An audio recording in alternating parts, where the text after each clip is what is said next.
If you've ever wondered how SurveyMonkey gets participants, the answer is actually pretty simple. In this video, I'm going to walk you through the exact basic process of creating a survey in SurveyMonkey and then sharing it so you can start collecting responses from real people.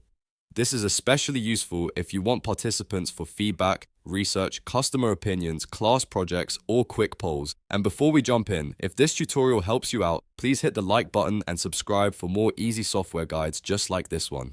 Alright, let's get into it. First, open your browser and go to SurveyMonkey. Once the homepage loads, you'll want to start by creating or opening a survey. On the main dashboard, click on the survey option so you can move into the survey creation area. This is where you'll build the questionnaire that people will eventually respond to.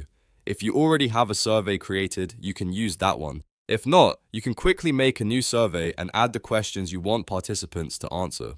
Now here's the key part. SurveyMonkey gets participants when you publish your survey and make the link available to other people. So after your survey is ready, click on Publish Survey. This step prepares your form for sharing and makes it active for responses.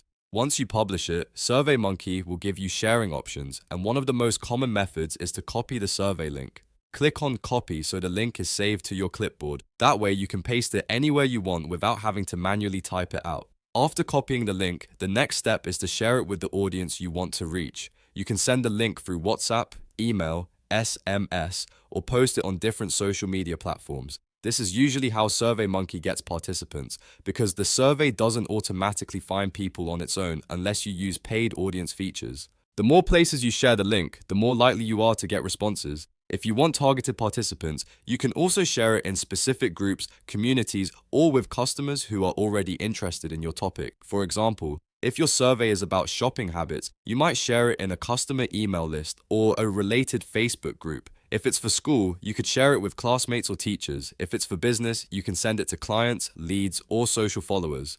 The important thing to remember is that the participant collection process depends on distribution. SurveyMonkey gives you the survey tools, but you bring in participants by sharing the link. So the simple workflow is, go to SurveyMonkey, open or create a survey, publish it, copy the link, and share it across the channels where your audience already spends time.